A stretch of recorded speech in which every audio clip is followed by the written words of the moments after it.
Islamabad high court के अंदर जजेस को धमकी आमेज खत मौसूल हुआ है। माजरत चाहते हैं हम, ये वाकई रॉन्ग नंबर है। अब देखते हैं कि चेयरमैन पीटीआई की दरखास्त कबूल होती है। अनफॉर्चुनेटली इंसाफ के मुंह पर ये बहुत बड़ा तमाचा है। सनम जावेद खान हो, आलिया हमजा हो, ये खवातीन बिजली से भी तेज रफ्तार है इनकी। बड़े बड़ों को इस हसद की आग में उड़ते हुए देखा है। बिस्मिल्लाहिर्रहमानिर्रहीम, अस्सलाम वालेकुम। मैं हूं गुलफाम चौधरी, आप देख रहे हैं IRK न्यूज। पाकिस्तान में होने वाली कुछ अहम तरीन डेवलपमेंट आपके सामने रखनी है। फर्स्ट ऑफ ऑल, आज एक बड़ी अहम डेवलपमेंट हुई। इस्लामाबाद हाई कोर्ट के अंदर जजेस को धमकी आमेज खत मौसूल हुआ है, और वो खत देने वाला कौन है, पहुंचाने वाला कौन है, उसके ऊपर लिखा हुआ क्या था। यकीनी तौर पर ये बहुत बड़े सवालात हैं जो इस वक्त पाकिस्तान के निज़ाम इंसाफ को भी हरासा करने के लिए, उन पर असरअंदाज होने के लिए उनके सामने ला खड़े कर दिए गए हैं। और वो सवाल खड़े करने वाला कौन है, उसके ऊपर लिखा हुआ क्या था, वो आपके सामने रखेंगे। आज इस्लामाबाद हाई कोर्ट में खत वसूल होता है, और खत किसने पहुंचाया है ये किसी को भी नहीं पता। वहाँ की सिक्योरिटी स्टाफ कहाँ था ये किसी को भी नहीं पता। वहाँ पर किसी ने किसको खत रखते हुए देखा है, क्या खत पहुँचाने वाले का कुछ पता है, तो उसका जवाब है बिल्कुल भी नहीं। क्या इस पर तहकीकात होंगी, ये सवाल अभी तक बाकी है।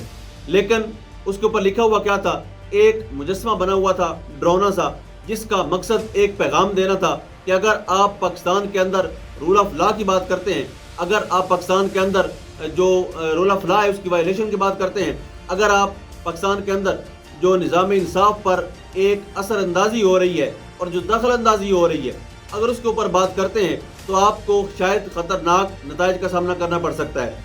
यकीनी तौर पर उन 6 फाजिल जजों के लिए जिन्होंने ये ख़त लिखा और वाज़ेह तौर पर बताया कि कौन है जो उनके फैसलों पर असरअंदाज हो रहा है, कौन है जो उनसे फैसले लिखवाता है, कौन है जो उनसे फैसले करवाता है, कौन है जिसने उनकी फैमिली को गिरफ्तार किया, हरासा किया और टॉर्चर किया, उनकी वीडियोस बनाई और वीडियोस के ज़रिए से जजेस को ब्लैकमेल किया।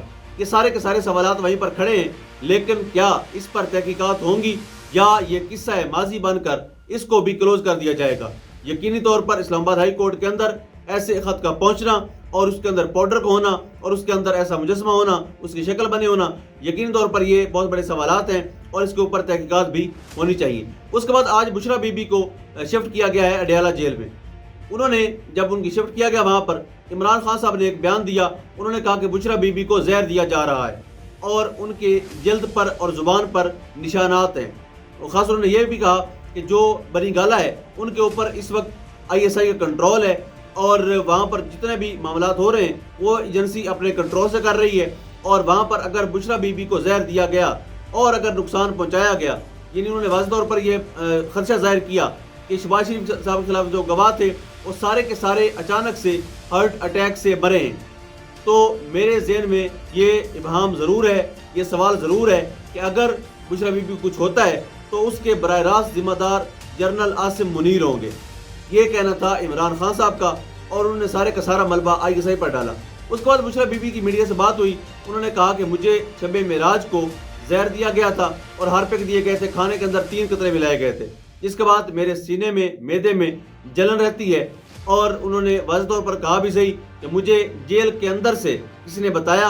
उन्होंने साथ ये भी बताया कि मैं उनका नाम नहीं लूँगी, लेकिन मुझे किसी ने बताया कि आपको जहर दिया गया है। और ख़ास तौर पर इमरान खान साहब की तरफ से एक मुतालबा सामने आया है कि डॉक्टर आसिम जो इस वक्त शौकत खाना में डॉक्टर हैं, उनसे चेकअप करवाया जाए, मुआयना करवाया जाए। जो पहले जिन डॉक्टर्स ने मुआयना किया है वो जूनियर डॉक्टर हैं और उनके ऊपर उनको एतमाद नहीं है, लिहाजा एक नए जो डॉक्टर की टीम है, डॉक्टर आसिम जो इनके फैमिली डॉक्टर हैं, उनके ज़रिए से चेकअप करवाया जाए। अब देखते हैं कि चेयरमैन PTI की दरख्वास्त कबूल होती है, क्या उनकी मिसेस का चेकअप करवाया जाता है या नहीं। और अनफॉर्चुनेटली ऐसा पाकिस्तान में रिवाज बन चुका है, किसी की ज़ात को अना को तस्कीन पहुँचाने के लिए वो किसी भी हद तक गिरते हैं। और हमने इन 2 सालों में बड़े बड़ों को इस हसद की आग में गिरते हुए देखा है, बड़े बड़ों को इस हसद की आग में उड़ते हुए देखा है, बड़े बड़ों को इस हसद, बुग़्ज़ और इनाद के अंदर सड़ते और बुझते हुए देखा है। यकीनी तौर पर ये जो बड़े बड़े मसले पर बैठे हुए लोग हैं और बड़े मसले पर बैठे बोने लोग जो होते हैं, वो जब उनकी अपनी ज़ात की बात आती है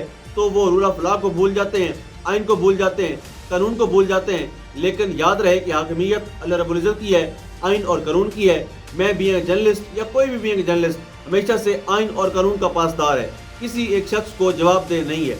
अब देखना होगा कि पाकिस्तान के जुडिशरी क्या जो इन्होंने आज़ादी के लिए कदम बढ़ाया है اس پر وکلاء نے بھی واضح طور پر ان کا ساتھ دینے کا اعلان بھی کیا ہے۔ اس کے اوپر قاضی فیضیسہ ہوں یا جسٹس عامر فاروق ہوں، وہ کس حد تک اپنا رول پلے کرتے ہیں۔ اس وقت تک جو قاضی صاحب کا کردار ہے وہ یقینی طور پر ایک تاریک کردار ہے اور نیگیٹو الفاظ میں یاد کیا جائے گا، تاریخ کے کوڑے دان میں پھینکا جائے گا اب تک جو کردار ہے۔ یعنی اگر ہم عدالتوں کی بات کریں تو آج صنم جاوید خان اور عالیہ حمزہ کو ایک دفعہ پھر میاں والی کے مقدمے میں گرفتار کر کے سرگودا کی عدالت میں پیش کیا گیا، اور وہاں پر موجود جج صاحب نے اتنا بھی جاننا گوارا نہیں کیا کہ یہ خواتین کب سے جیل میں ہیں، ان کے اوپر چارجز کیا ہیں۔ یہ سارا کچھ جانے بغیر انہوں نے 14 دن کا جسمانی ریمانڈ دے دیا۔ انفارچونیٹلی انصاف کے منہ پر یہ بہت بڑا تماچا ہے کہ کچھ خواتین جنہوں کو گرفتار کیا گیا تھا اور اب تک کچھ بھی ان کے اوپر ثابت نہیں ہو سکا، ان کو 5 سے 6 مقدمات کا سامنا لاہور میں رہا، اور یہاں پنجاب سے جب وہ نمٹ گئے تو ان کو دوبارہ سے نئے مقدمات میں میاں والی نامزد کر دیا گیا۔ یعنی ایک انسان ایک وقت میں کہاں کہاں پر نقصان پہنچا سکتا ہے، جو انہوں نے خاص طور پر ہماری عدالتوں نے اور ہمارے اداروں نے جو ثابت کیا ہے کہ صنم جاوید خان ہوں، عالیہ حمزہ ہوں، یہ خواتین بجلی سے بھی تیز رفتار ہے ان کی، ایک لمحے کے اندر انہوں نے ادھر گلبرگ میں نقصان پہنچایا، پھر کینٹ میں نقصان پہنچایا، پھر انہوں نے رات بیکری پہ نقصان پہنچایا، پھر انہوں نے ماڈل ٹاؤن میں جنریٹر چلایا، اس کے بعد انہوں نے میاں والی جا کے آگ لگا دی۔ انتہائی شرم کا مقام ہے ان عدالتوں کے لیے، ان اداروں کے لیے، جو ان خواتین کو صرف ایک خاتون جو اس وقت پنجاب کے اوپر مسلط ہے اس کی ذاتی انا کو تسکین پہنچانے کے لیے ان خواتین کے ساتھ زیادتی کر رہی ہیں۔ ان کو جیلوں میں بے گناہ رکھا ہوا ہے، ان کے بچوں کے سامنے ان کو بار بار گرفتار کیا جاتا ہے، اور یقینی طور پر تاریخ لکھی جا رہی ہے۔ جتنے بھی کردار ہیں یاد رکھے جائیں گے۔ میر جعفر اور میر صادق کی طرح ان کرداروں کو بھی فراموش کرنا کسی کے لیے بھی ممکن نہیں ہوگا، اور یہی کردار ہوں گے کل کو آئینے میں اپنی شکل نہیں دیکھ سکیں گے۔ یہ آپ لکھ لیں، یہ تاریخ لکھی جا رہی ہے، اور تاریخ بڑی ظالم ہے، پلٹ پلٹ کر جب آتی ہے سامنے بڑے بڑے چہروں کو ننگا کرتی ہے۔ یعنی کل کے انقلابی آج جب بڑے عہدے پر بیٹھے ہیں تو ان کے جو حامی صحافی تھے وہ کہتے ہیں کہ معذرت چاہتے ہیں ہم، یہ واقعی رونگ نمبر ہے۔ سب سے بڑا منصف اس وقت رونگ نمبر ڈکلیئر کر دیا جا چکا ہے، اور لوگ اس پر اعتماد کرنے کو تیار نہیں ہیں۔ یہ حال رہ گیا عدالتوں کا۔ اگر ہم بات کریں گے سینٹ انتخابات کے حوالے سے جو آج ڈیولپمنٹ ہوئی، اس میں آج 30 حصوں کے اوپر سینٹ کے انتخابات ہونے تھے، اور جو KPK میں انتخابات ہیں وہ ملتوی کر دیے گئے ہیں۔ حالانکہ وہاں پر الیکشن کمرہ بھی موجود تھا، سارا کا سارا سامان بھی پہنچایا گیا، اور 9 بجے پولنگ شروع ہونی تھی، سارے اراکین اسمبلی وہاں پر پہنچ چکے تھے، لیکن پولنگ کیوں نہیں ہوئی؟ بنیاد اس کو بنایا گیا کہ جو مخصوص نشستیں ہیں جو ناجائز طریقے سے فارم 47 والوں کو دی جا رہی ہیں، یعنی جو پارٹی 100 سیٹیں جیتی ہیں ان کو کوئی مخصوص نشست نہیں ملے گی، لیکن جو پارٹی چند سیٹیں جیتی ہے، 3 جیتی ہے، 5 جیتی ہے، ان کو آپ 8 نشستیں دے رہے ہیں۔ تو یہ الیکشن کمیشن کا جو جانبدارانہ رویہ ہے انتہائی شرمناک ہے اور قابل مذمت ہے۔ اس کے اوپر علی بن گنڈا پور صاحب نے کہا کہ ہم اس پہ برداری نہیں کریں گے، ایسے لوگوں کی جو ناجائز طریقے سے سیٹوں پر آئے ہیں ان کی برداری نہیں ہوگی، جس پر وفاق نے اور الیکشن کمیشن نے رد عمل دیتے ہوئے یہ فیصلہ کیا کہ جب تک آپ اس پر حلف برداری نہیں کریں گے تب تک ہم یہاں سے سینٹ کے الیکشن نہیں کروائیں گے۔